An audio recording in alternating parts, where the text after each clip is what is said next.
नमस्कार दोस्तों and welcome back to my channel जहां आपको मिलता है सिर्फ और सिर्फ एंटरटेनमेंट। और आज मैं लाया हूं वेनम का 25th इशू। तो यार वीडियो पे नए हो तो वीडियो को लाइक कर देना और चैनल को सब्सक्राइब कर देना। और साथ ही मेरे चैनल पर ज्वाइन बटन स्टार्ट हो गया है तो आप वहां से ज्वाइन कर सकते हो। और उसी के साथ अब आप मुझसे व्हाट्सएप पर जुड़ सकते हो जिसका लिंक मैं आपको डिस्क्रिप्शन में दे दूंगा। तो यार पिछले इशू में आपने देखा कि एडी ब्रॉक बेडलैम के साथ मिलकर डूम के कैसल में घुस जाता है और वहां पर उसकी टाइम मशीन यूज करने लगता है, लेकिन डूम बीच में आ जाता है जिसके कारण डूम और एडी ब्रॉक समय में कहीं पीछे चले जाते हैं। तो अब आगे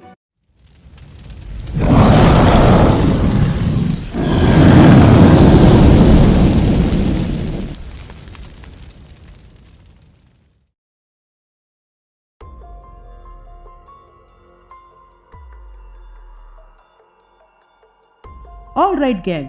तो इशू की शुरुआत में हम वो समय देखते हैं जब इस धरती पर डायनासोर्स का राज हुआ करता था।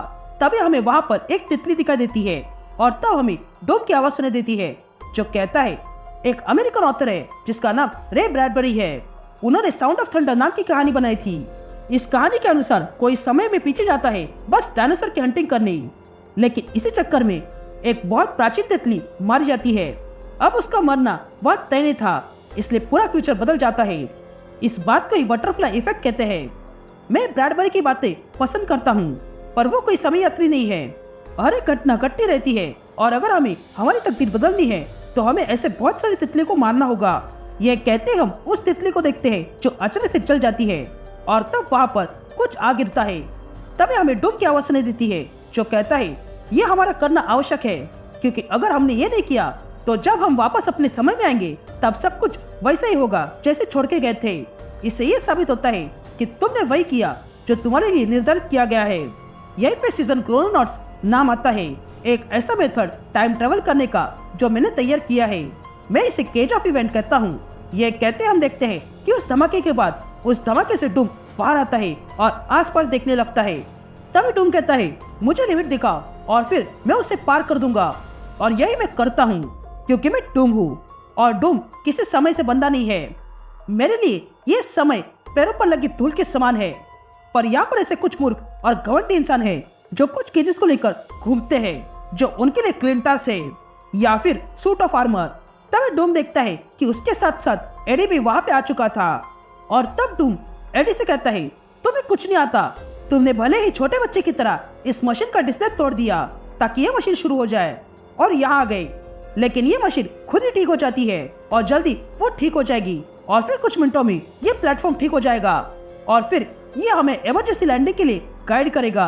यह टाइम प्लेटफॉर्म साइंस और मैजिक की चीज है और मैजिक हमेशा सिंक्रोसिटीज को क्रिएट करती है, स्ट्रेंज कोइंसिडेंस जिसका कुछ ना कुछ कनेक्शन होता है।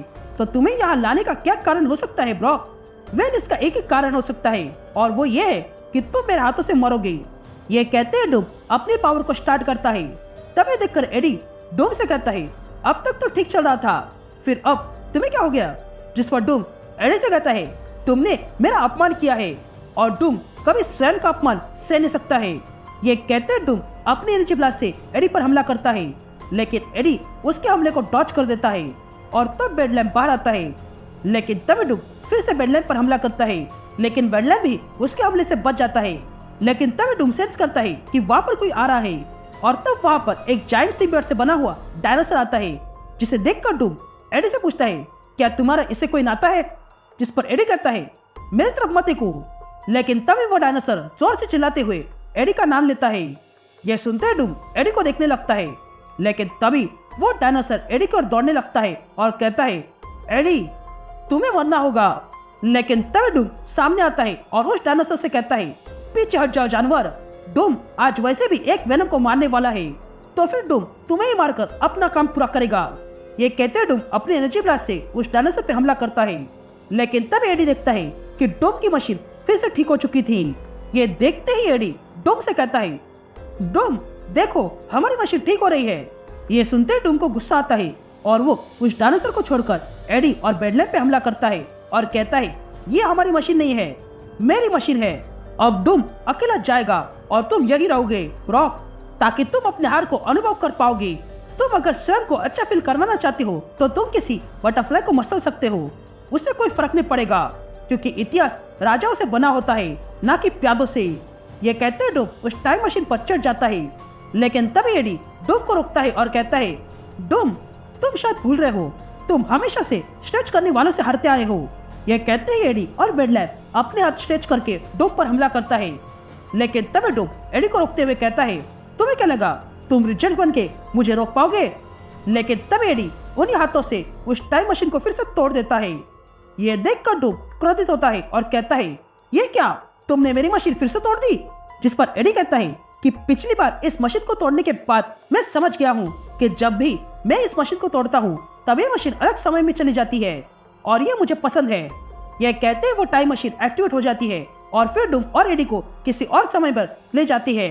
या हम उसे सिम्बियोट डायनासोर को देखते हैं जो ये सब कुछ देखने के बाद अचानक से पिघल जाता है और तब हम देखते हैं कि वो डायनासोर कोई और नहीं बल्कि मेरिडियस है, जो कहता है, तुम बातों के सच्चे नहीं हो ब्रॉक। यह सीन शिफ्ट होती है और हम साल 1942 देखते हैं, जहाँ पर फ्रांस में अचानक से फ्लेक्सो आ जाता है। अब आपने मेरे पिछले एपिसोड देखे होंगे तो आपको पता ही होगा कि ये फ्लेक्सो ने यहाँ पर क्या किया था। तभी फ्लेक्सो वहाँ पर एक चर्च देखता है और तब उसे एडी ब्रॉक की आवाज सुनाई देती है, जो कहता है, अच्छा क्या तुमने यहाँ की। या हम डूम को देखते हैं जो उसी समय में नाजी के बीच आ गया था और वो क्रोधित होकर वहाँ की कार उठा लेता है और उसी कार से उन सोल्जर्स पे हमला कर देता है और कहता है, तुम लोगों की हिम्मत कैसे हुई मेरे सामने हथियार उठाने की? तुम लोगों को इसका दंड भुगतना होगा। यह कहते हुए डूम उन सोल्जर्स पे वो कार फेंकता है और उन्हें मारने लगता है और कहता है, तुम्हें क्या लगा तुम्हें अपने अपराधों का दंड कभी नहीं मिलेगा? समय ने मुझे यहाँ भेजा है खास तुम लोगों के लिए, तो बताओ मुझे कहाँ है तुम्हारा मालिक? या फ्लेक्सो ये देख रहा था, लेकिन तभी उसे एडी की आवाज सुनाई देती है, जो कहता है, मार्ग से भटको मत, यहाँ इस चर्च में आ जाओ, मुझे तुम्हारी जरूरत है। यह सुनते ही फ्लेक्सो उस चर्च के अंदर आ जाता है और देखता है कि वहाँ पर एडी खड़ा था। तब एडी फ्लेक्सो से कहता है, मैं यहाँ जब से आया हूँ तब से मैं तुम्हें कॉल कर रहा हूँ और तुम अब आ गए, वो अच्छा है कि उलझा हुआ है, लेकिन जब उस समय में वो डायनासोर दिखा था तब मैं जान गया था कि मैं जिस भी समय चला जाता हूँ मेरी मदद के लिए उस समय में कोई ना कोई होता ही है। ये कहते एडी फ्लेक्सो को देखता है और कहता है, तुम किस तरह के सिम्बियोट हो, लेकिन जो कोई भी हो तुम्हें जान लेना होगा, मैं एडी ब्रॉक हूँ, द किंग इन ब्लैक। तो अब मेरी बात सुनो, यहाँ बेसमेंट में बहुत सारे सिविलियंस है, जिनमें आधे को लगता है कि मैं अमेरिकन सुपर सोल्जर हूँ तो आधे को लगता है कि मैं डेविल हूँ। तो तुम्हारा काम बनता है कि तुम इन्हें कुछ नहीं होने दोगे, तब तक मैं डूम से निपटता हूँ। एक बार हमें यहाँ से जाने दो, उसके बाद तुम सबको लेकर बाहर आना। क्या तुम मेरी बात समझ पा रहे हो? लेकिन फ्लेक्सो कुछ भी नहीं बोलता है। तभी देखने के बाद एडी फ्लेक्सो के दिमाग में झांकने लगता है और तब एडी देखता है कि फ्लेक्सो कुछ लोगों से ऑर्डर ले रहा है। तभी वो ऑफिसर फ्लेक्सो से कहता है, मेरी बात ध्यान से सुनो, हमारे टारगेट यहाँ बर्जॉफ नहीं है, हम तुम्हें वहाँ पास में ले जाएंगे, हम वहाँ नहीं आ सकते हैं, नहीं तो उसे शक हो जाएगा, इसलिए इसके आगे तुम्हें जाना होगा और काम पूरा करना होगा। तुम्हें वहाँ जाकर एक आदमी को खत्म करना होगा, जिसे मारते ही ये जंग खत्म हो जाएगी, और वो आदमी ये है।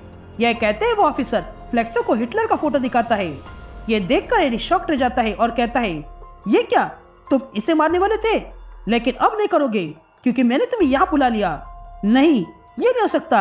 यह कहते ही एडी वहां से बाहर डूम के पास आता है और कहता है, डूम रुक जाओ।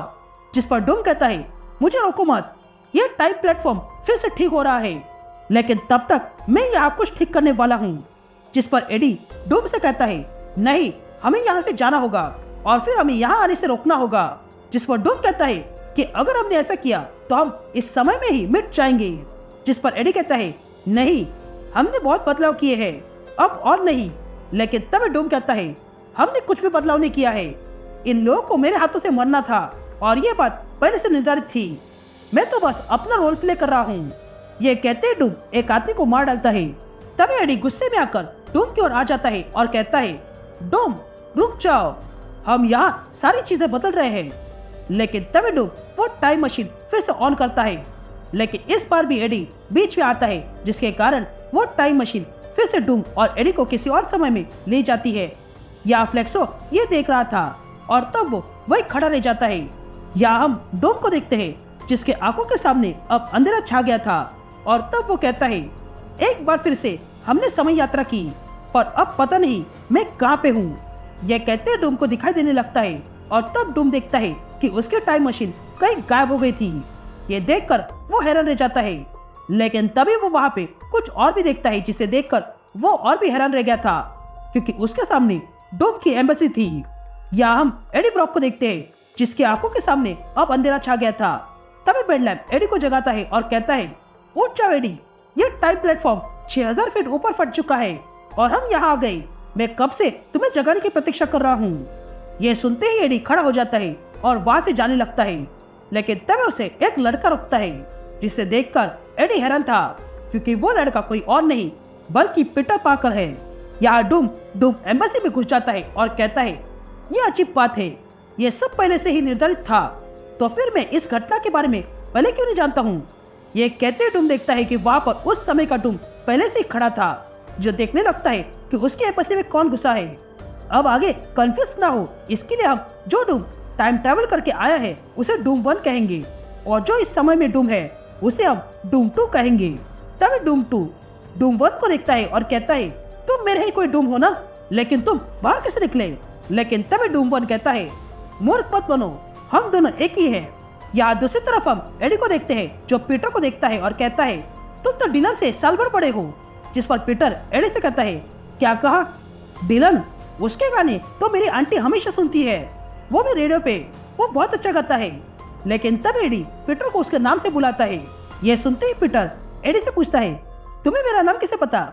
जिस पर एडी कहता है, मैं तुम्हारे अंकल का दोस्त हूँ। जिस पर पीटर एडी से कहता है, ये कैसे हो सकता है, मैं अपने अंकल के सारे दोस्तों से मिल चुका हूँ, तुम तो उनके फ्यूनरल पे भी नहीं थे, तो बताओ तुम हो कौन? जिस पर एडी कहता है, मैं वो हूँ जो तुम्हारी तरह कभी नहीं बन पाया। यहाँ डूम 1 डूम 2 से कहता है, तुम्हें देखकर मुझे पता चल गया है कि मैं अपने समय में 15 साल पीछे आ गया हूँ, उस समय में जब मैं यूएस को ब्लैकमेल कर रहा था। हालांकि तुम्हारा ये खेल अधिक समय तक नहीं चलेगा, क्योंकि तुम्हारा ये प्लान स्पाइडरमैन बर्बाद करने वाला है। यह सुनते ही डूम 2 कहता है, ये नहीं हो सकता, अगर तुम मेरा भविष्य होते तो तुम जानते कि डूम कभी नहीं हारता है। तभी डूम 1 कहता है, ये डूम यंग है और ना समझ भी, ये उतना ताकतवर नहीं है जितना कि मैं हूँ, इसलिए मुझे सोच समझ कर ही बात करनी होगी।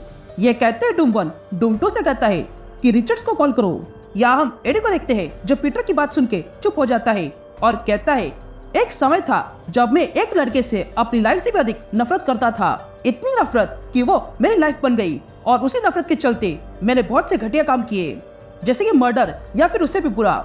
लेकिन फिर कुछ समय बाद वो लड़का जिससे मैं नफरत करता था वो अच्छा बन गया, तो अब मैं सोचता हूँ कि वो अगर मेरी जगह होता तो क्या करता, वो इस सारी बसड़ से कैसे बाहर निकलता। जिस पर पीटर एडी से पूछता है, वो लड़का जिससे तुम नफरत करते हो वो मेरे अंकल थे ना? जिस पर एडी हाँ कहता है। यहाँ डूम 2 को डूम 1 पे शक होता है और उसे लगता है कि ये डूम 1 कोई बहरूपिया है, इसलिए वो तुरंत डूम पे अटैक करने जाता है और डूम से कहता है, तुम जो कोई भी हो अपने असली रूप में आ जाओ, नहीं तो मरने के लिए तैयार हो जाओ। जिस पर डूम कहता है, अच्छा, और तुम ये करोगे कैसे, क्योंकि हम दोनों एक ही है और डूम को कोई नहीं मार सकता है। तुम जानते नहीं हो, पर मैं गॉड का फेस देख चुका हूँ, इनफैक्ट वो फेस मेरा ही था। यह कहते हैं डूम 1 अपना मास्क निकालता है और डूम 2 को अपना फेस दिखाता है। ये देखकर डूम 2 शॉक रह गया था। तभी डूम 1 डूम 2 से कहता है, क्या तुमने माँ को हेल से बाहर निकाला? ये सुनते ही डूम 2 हैरान रह जाता है। यहाँ एडी गुस्से में आकर पास की दीवार तोड़ देता है और कहता है, ये मेरे लिए श्राप के समान है और मैं इससे थक गया हूँ। यहाँ डूम 2 फिर से डूम 1 पे अटैक करता है और कहता है, नहीं, तुम एक श्राप हो, और अगर तुम सच में मेरा ही कोई रूप हो तो मैं तुम्हें इस एक्सिस्टेंस से मिटा दूंगा। ये सुनते डूम 1 खुश होता है और कहता है, ये हुई ना बात, और चाहे तुम कुछ भी कर लो तुम मुझसे कमजोर ही रहोगे। यह कहते हैं डूम 1 डूम 2 को बेहोश कर देता है और कहता है, हमारी इस बातचीत के बाद ये डूम को इसके बारे में कुछ याद नहीं रहेगा, क्योंकि मैं जानता हूँ कि ये भी डूम है और ये मुझे मारे बगैर शांत नहीं बैठेगा, इसलिए मुझे इसकी यादें हमेशा के लिए मिटानी होगी। अब जाके मुझे समझ में आ गया कि ये घटना मुझे याद क्यों रही थी। ये कहते डूम उस टाइम मशीन तक आ जाता है। यहाँ हम पीटर को देखते हैं जो एडी को वही रुकने को कहता है और कहीं पर चला जाता है, लेकिन तभी एडी के सामने डूम टाइम मशीन लेकर आ जाता है और कहता है, तुम्हें टाइम मशीन चाहिए ना, वो तो मैं तुम्हें नहीं दूंगा, पर मैं एक बंदे को जानता हूँ जो तुम्हारी इसमें मदद कर सकता है। यहाँ हम कैंग को देखते हैं जिसे पता चलता है कि डूम और एडी उसे मिलने आ रहे हैं। इधर एडी डूम से कहता है, मैं इस जगह को जानता हूँ। जिस पर डूम कहता है, हाँ, मैं भूल कैसे गया कि कैंग तुम्हें अपना दोस्त मानता है। यह कहते हुए दोनों आगे बढ़ते हैं, लेकिन तभी उनके सामने कैंग आता है और एडी से कहता है, हेलो एडी, कौन से समय से आ रहे हो? जिस पर एडी कैंग से कहता है, मुझे टाइम मशीन चाहिए और डूम ने कहा कि वो तुम्हारे पास मिलेगी। जिस पर कैंग एडी से कहता है, तुम समय में अपने दिमाग के जरिए कहीं भी जा सकते हो और मैंने तुम्हें बेसिक सिखाए थे। तुम अगर फिजिकली समय में घूमोगे तो बहुत कुछ बिगड़ जाएगा। जिस पर एडी हंसते हुए कैंग से कहता है, यही तो मैं चाहता हूँ, और वैसे भी तुमने कहा था हम दोस्त हैं। यह सुनते ही कैंग अपने कई सारे वेरिएंट्स बनाता है और कहता है, तुम मेरे दोस्त बनोगे, लेकिन उसके लिए अब बहुत समय है। पर तुम्हें मैं एक बात बताना चाहता हूँ कि मैं ही मेरा दोस्त हूँ। यार डूम ये देखकर कहता है, ये तो क्रोनो क्लोनिंग है। तभी डूम कहने लगता है कि कैंग कुछ सेकंड पास्ट में गया था, जिससे कि एक समय पर दो कैंग हो गए और फिर वे दोनों एक सेकंड पीछे चले गए और कुछ इस तरह यहाँ बहुत सारे कैंग हो गए। तभी सारे कैंग्स एडी पर हमला करते हैं, लेकिन एडी उन्हें मारने लगता है। पर धीरे धीरे वे सारे कैंग्स उस पर भारी पड़ने लगते हैं। लेकिन तभी बेडलैम्प बाहर आता है और फिर एडी और बेडलैम्प मिलके सारे कैंग्स को मारने लगते हैं। तभी देखकर डूम कहता है कि कैंग ने ये करके अपनी मूर्खता साबित कर दी। उसके कारण अब न जाने कितने टाइम लाइन्स में कैंग ने होगा। यही बात मुझे परेशान करती है। वो चाहता तो रॉबर्ट्स का इस्तेमाल करता, लेकिन उसने ये मूर्खता कर दी। यह कहते डूम एक कैंग को मार डालता है। ये देखकर कैंग डूम और एडी को अपने साथ बुलाता है और एडी से कहता है, तुम्हें टाइम मशीन चाहिए थी ना, ये लो, ये कलेक्टर की चीज है, क्या तुम इसे पहचानते हो डूम? जिस पर डूम कहता है, हाँ ये टाइम स्लेट है, इसे कभी फैंटास्टिक फोर इस्तेमाल करते थे। तभी कैंग एडी से कहता है, मैं तुम्हें यह टाइम स्लेट दे दूंगा, पर बदले में मुझे कुछ चाहिए, ऐसा कुछ जो तुमने लिम्बो में दिया था। मुझे तुम्हारे इस बेडलैम्प का एक अंश चाहिए। यह सुनते ही एडी ब्रॉक कुछ सोचता है और कैंग से कहता है, ठीक है, मैं तुम्हें अपना सिम्बियोट का अंश देता हूँ। यह कहते ही एडी अपने सिम्बियोट का एक अंश कैंग को देता है, जिसे कैंग एक कंटेनर में स्टोर करता है और फिर एडी को टाइम स्लेट लेकर वहां से जाने को कहता है। या कैंग डूम से कहता है, तुम यहाँ रुकना चाहते हो ना? जिस पर डूम कैंग से कहता है, तुम्हारे पास पहले से सिम्बियोट है, तो फिर इसे मारने की क्या जरूरत थी? जिस पर कैंग हंसते हुए कहता है, क्योंकि ये बाकी सिम्बियोट से अलग है, इसका एक खास रोल है और इसके लिए मैंने इसे रास्कल नाम दिया है। यहाँ सीन शिफ्ट होती है और हम गार्डन ऑफ टाइम देखते हैं, जहाँ पर सारे किंग इन ब्लैक आए हुए थे और वहाँ पर वही हो रहा था जो अब तक होते आ रहा है। लेकिन तभी मेरिडेस को किसी के आने का अंदेशा होता है और तब एडी टाइम स्लेट लेकर वहाँ आ जाता है और सीधा मेरिडेस से टकरा देता है और फिर बाहर आके कहता है, तुम्हारा बॉस तो गया, अब तुम लोगों की बारी है। यहाँ डूम कैंग से कहता है, ब्रॉक अपना पास्ट बदल नहीं सकता है। जिस पर कैंग कहता है, हाँ वो बदल नहीं सकता है, कम से कम उस टाइम स्लेट से तो नहीं। ब्रॉक जब टाइम स्लेट लेकर गार्डन जाएगा तब टाइम में और भी भसड़ मचेगी और जो जैसा था वैसा कभी नहीं होगा। जिस पर डूम कहता है, टाइम ट्रेवल पास्ट को बदल नहीं सकता है, बस अल्टरनेट टाइमलाइन को बना सकता है। ये अल्टरनेट पास्ट ब्रॉक के फ्यूचर में बन रहे हैं, पर वे सारे लॉ ऑफ टाइम में आते हैं। मुझे लगा था कि तुम मुझे कुछ नया बताओगे कैंग, लेकिन तुम तो वही घिसी पिटी बात बता रहे हो। तुम अब भी इस मामले में कच्चे हो और जब तुम्हें समझ में आएगा तब तुम इमॉर्टल्स बन जाओगे, यानी कि वो तुमसे बेहतर है। ये सुनते ही कैंग को गुस्सा आता है और वो डूम को बाहर निकाल देता है। उसके बाद हम डूम को देखते हैं जो अपने टाइम मशीन के पास आता है और कहता है, कैंग से मेरी कोई शत्रुता नहीं है, पर इस एडी को मैं छोड़ने वाला नहीं हूँ। उसने मेरे घर में आकर मुझसे ऐसी बात की जैसे कि वो मेरे बराबर का हो और इसी बात का उसे दंड मैं अवश्य दूंगा। यह कहते डूम समय में कहीं पर आता है और देखता है कि न्यूयॉर्क में वेनम वॉर का इवेंट चालू हो गया था। यह देखकर डूम फिर से उस टाइमलाइन से चला जाता है और फिर से एक बार 1942 में आता है, जहाँ पर फ्लेक्सो अब भी वैसे ही खड़ा था। तभी डूम फ्लेक्सो के पास आता है और कहता है, एडी तुम्हारा हीरो नहीं है, वो तो बस भविष्य में जंग की तैयारी कर रहा है, लेकिन अब तुम मेरी बात सुनोगे। ब्रॉक को भविष्य से लड़ने दो ताकि वो अपने डेस्टिनी को हराए। उसे ऐसा लगना चाहिए कि वो जीत चुका है, लेकिन ये डेस्टिनी मुझसे लड़ाई नहीं कर सकती है, बल्कि वो तो मेरे सामने झुकती है। वो मेरे गुलाम है और अब तुम भी मेरे गुलाम हो। फ्लेक्सो तुम अब सोचे होंगे कि मेरा प्रतिकार किया जाए, लेकिन उससे पहले ये बात जान लो कि तुम्हें एक मकसद से यहाँ भेजा गया है, पर किसने तुमसे वो छीन लिया और वो छीनने वाले का नाम एडी ब्रॉक है, जिसे किंग इन ब्लैक कहा जाता है। और जब समय आएगा तब तुम उसके खिलाफ काम आओगे और तब मैं उसी के बेटे को उसके खिलाफ खड़ा कर दूंगा। ये कहते हम एडी को डिलन के साथ लड़ाई करते हुए देखते हैं एंड दैट्स इट। ये इशू यही कंटिन्यू होता है।